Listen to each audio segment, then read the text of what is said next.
আল্লাহ রাব্বুল আলামিন বলেন, কুল ইন্না সালাতি ওয়া নুসুকি ওয়া মাহইয়ায়া ওয়া মামাতি লিল্লাহি রাব্বিল আলামিন।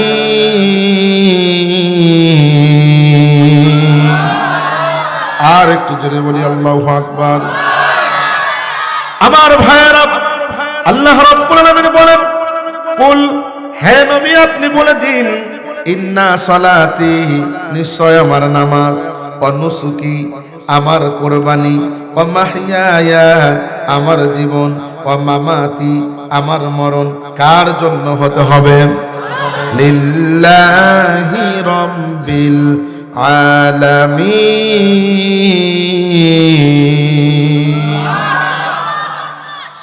সম্মানিত হাজিরিন, একমাত্র আল্লাহর জন্য হতে হবে গো। সেই জন্য আমি পবিত্র কোরআনে কারিম কয় পারা? আসতে বলবেন না, কয় পারা? 30 পারা। 30 নাম্বার পারার ভিতরে 25 নাম্বার পারা। সূরা আছে কয়টা? 114টা। মোট সূরা আছে কয়টা? 114টা। 30 নাম্বার পারা, তার ভিতর থেকে আমি 25 নাম্বার পারার 45 নাম্বার সূরা, এই সূরার 26 নাম্বার আয়াতটা তেলাওয়াত করেছি আপনাদের সামনে। এই আয়াতের ভিতরে আল্লাহ রাব্বুল আলামিন কি বলেন? আমরা যেহেতু মুসলমান, শুনবো আল কোরআন, কথা বলেন ঠিক কি না? কোরআন শুনবো, হাদিস শুনবো, সেখান থেকে আমল করার চেষ্টা করব। এইটার উপরে যদি আমল করতে পারি, চক্ষু বন্ধ হইতে দেরি হবে, জান্নাতের মেহমান আমার আল্লাহ বানাইতে এক মুহূর্ত দেরি করবেন না। সম্মানিত হাজিরিন, আসুন দেখি, আমি যেই সূরাটা পড়েছি সূরাটার নাম হলো জাসিয়া। কি নাম? জাসিয়া। জাসিয়া শব্দের অর্থ, জাসিয়া শব্দের অর্থ হলো নত জানু। কি জানু? নত জানু, নত হয়ে যাওয়া। এই জাসিয়া সূরার 26 নাম্বার আয়াত তেলাওয়াত করেছি। দেখি আমার আল্লাহ কি বলে। আমার বন্ধুগণ, আল্লাহ রাব্বুল আলামিন এই সূরার 26 নাম্বার আয়াতে অত্যন্ত সুন্দর করে বলেন, কুলিল্লাহু ইহয়িকুম সুম্মা ইমিতুকুম সুম্মা ইয়াজমাউকুম ইলা ইয়াউমিল কিয়ামাহ। জোরে জোরে বলুন আল্লাহু আকবার। সম্মানিত হাজিরিন, আমি দেখে দেখে এই জন্য বললাম, যাতে করে আপনারা বুঝতে পারেন হুজুর বানানো কথা বলে না, বলছে কোথা থেকে? জোরে বলুন কোথা থেকে? এই কোরআন কার বাণী? আসতে বলবেন না, কার বাণী? এর ভিতরে কি কোনো সন্দেহ আছে? কারা কারা বলেন সন্দেহ আছে? হাত তোলেন। আছে? নাই? একটু সন্দেহ নাই। এই কথাটা কার? আসতে বলবেন না, কার? আল্লাহ রাব্বুল আলামিন বলেন, যালিকাল কিতাবু লা রাইবা ফীহি হুদাল লিল মুত্তাকিন।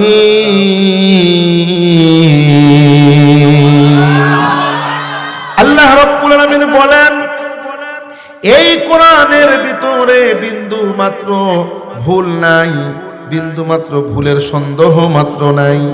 যারা মনে করবে সন্দেহ আছে, তাদের কি ঈমান থাকবে? কথা বলুন, থাকবে? কখনো ঈমান থাকবে না। এই কোরআনকে যারা মহাব্বত করে, তাদেরকে মহাব্বত করেন কে? আসতে বলবেন না, কে? তিনি হলেন আল্লাহ। আল্লাহ রাব্বুল আলামিন বলেন, এই কোরআনের সাথে যারা সম্পর্ক রাখবে, তাদের মর্যাদাটা এমনি এমনি বেড়ে যাবে। কিভাবে বেড়ে যাবে? সংক্ষেপে কথাটা বলি, বন্ধুগণ আমার মনোযোগ দিবেন। এই যে কোরআনটা লেখা হয়েছে, কিসের উপরে লেখা হয়েছে? কাগজের উপরে লেখা হয়েছে। কথা কোন ঠিক কি না? দুনিয়ার ভিতরে কত কাগজ আমরা দেখি, অনেক কাগজের উপরে পত্রিকা লেখা হয়, অনেক কাগজের উপরে বিভিন্ন কিছু লেখা থাকে, কিন্তু ওই কাগজের মান বেশি না। কেননা ওই কাগজ দিয়া দোকানদার সদাই বিক্রি করে। কথা বলেন ঠিক কি না? কিন্তু এই কাগজ যার উপরে কোরআনে কারিম লেখা হয়েছে, এই কাগজের দামটা ওই কাগজ পরিমাণ থাকে নাই, এত বেড়ে গেছে। ওই কাগজটা ওযু ছাড়া আর স্পর্শ করা যায় না। আমার বন্ধুগণ, সেই জন্য আপনারা মনে করবেন এই কাগজের দাম বাড়লো কিসের কারণে? কোরআনের কারণে। এখন আপনারা মনে করবেন, আপনাদেরকে বলতে চাই, এই কোরআনকে ঢাকার জন্য আমরা গিলাফ বানাই বা জুজদান বানাই কাপড় দিয়া। এই কাপড়ের দাম আর কত? এর চাইতে দামি পোশাক মানুষের শরীরে থাকে, এর চাইতে দামি লুঙ্গি মানুষের শরীরে থাকে। কথা বলুন ঠিক কি না? কিন্তু যত দামি জিনিসই থাকুক না কেন, কোরআনের সাথে যেই কাপড়টা জুজদান বানাইয়া দিলেন, এত দাম বেড়ে গেল, এত দাম বেড়ে গেল। যদি একটু পা লাগে তাহলে সঙ্গে সঙ্গে মানুষ সেটাকে চুমো খায়। কথা বলুন ঠিক কি না?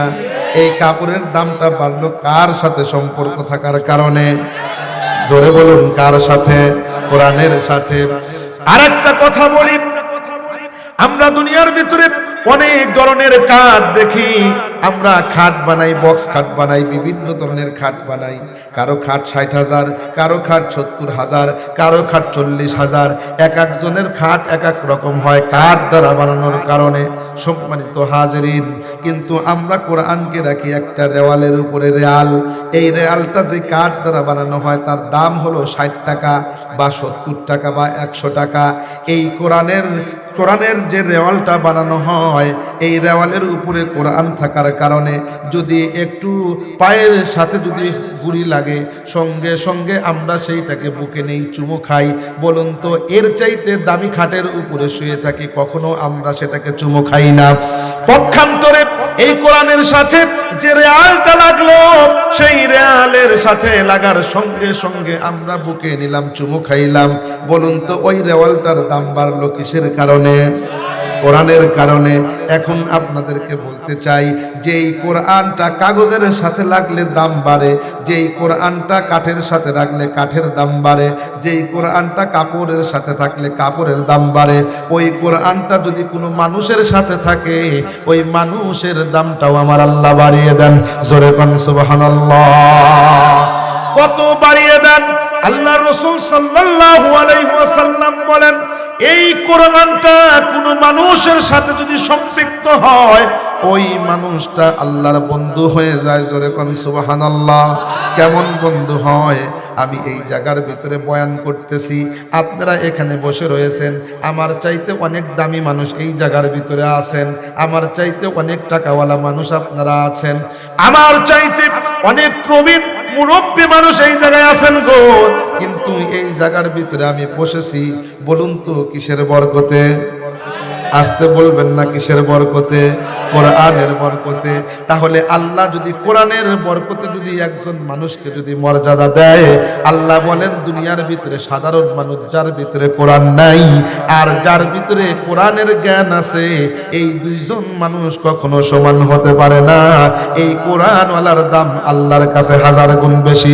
জোরে কোন সুবহানাল্লাহ। কত বেশি, কত বেশি!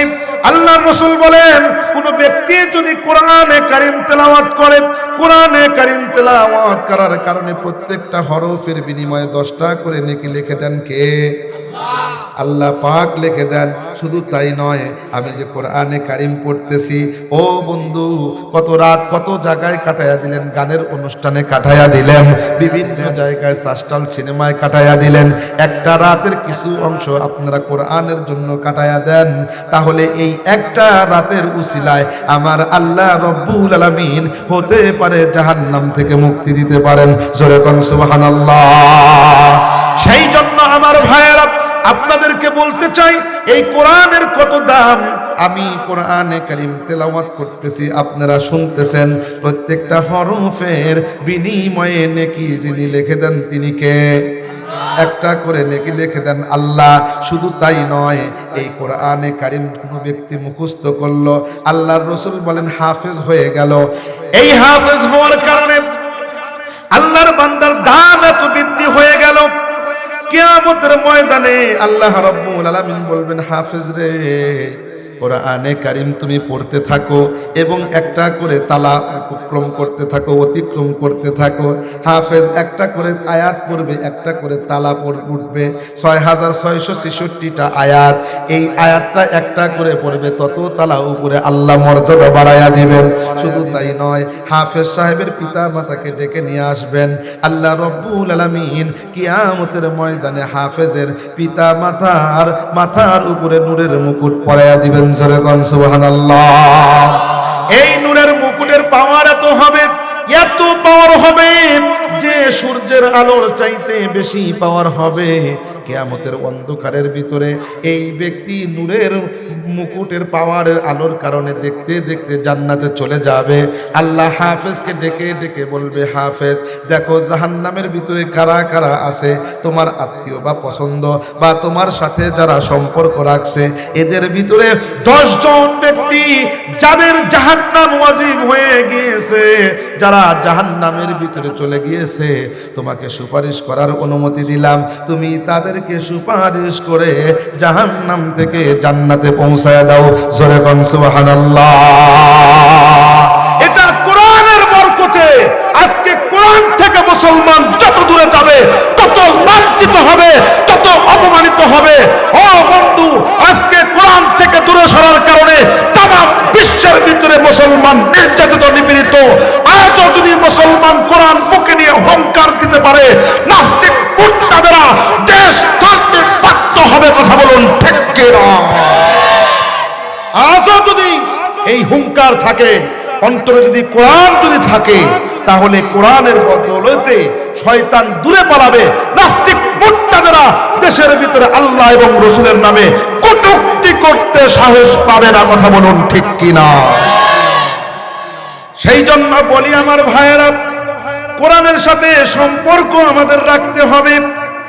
এই কোরআনের সাথে যদি কোনো ব্যক্তি সম্পর্ক রাখে, তাহলে তার মর্যাদা কেমন বুঝাইলাম। এরপরে আমি বুঝাই, যার ভিতরে কোরআন আছে, তাহলে ওই ব্যক্তির মর্যাদা তো আপনারা বুঝলেন। এখন যেই ব্যক্তির অন্তরের ভিতরে কোরআন আছে, আপনি যদি তার সাথে সম্পর্ক রাখেন, মর্যাদা বাড়িয়ে দিবেন কে? আল্লাহর রাসূল বলেন, কোন ব্যক্তি যদি কোন আলেমের সাথে মুসাফা করলো, সে যেন আমি রাসূলের সাথে মুসাফাহা করলো। সুবহানাল্লাহ।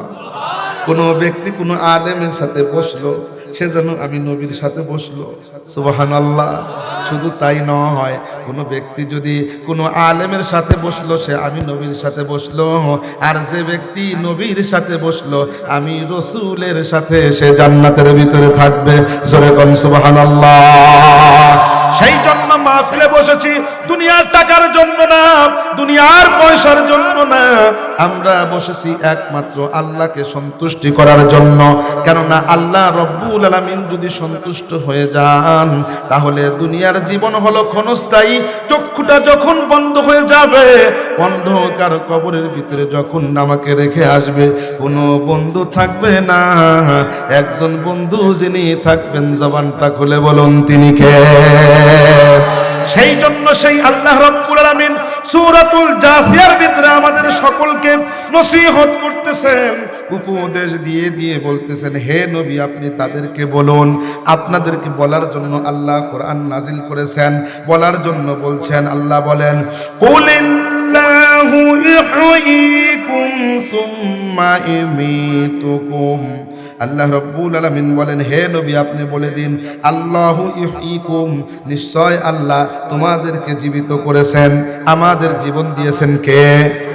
আসতে বলবেন না কে? জীবন দিয়েছেন আল্লাহ।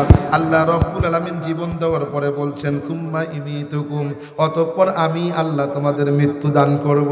মৃত্যু দিবেন কে? এই মজলিসের ভিতরে যারা যারা আছেন, সকলের ভিতরে আমি বলতে চাই, মারা যাবেন না এমন কে আছেন? একটু হাত তুলে দেখান। এর মানে আমরা বুঝলাম, আমরা সকলেই মারা যাব। কুল্লু নাফসিন যায়িকাতুল মাউত, প্রত্যেক প্রাণীকে মৃত্যুর স্বাদ গ্রহণ করতে হবে গো। প্রত্যেক প্রাণী মারা যাবে, আমরাও একদিন মারা যাব, হয়তো একদিন আগে অথবা একদিন পরে। কথা কোন ঠিক কিনা? তাহলে আমরা যেহেতু মারা যাব, তাহলে বোঝা গেল এই দুনিয়ার থাকার জায়গা না, এইটা হলো ক্ষণস্থায়ী।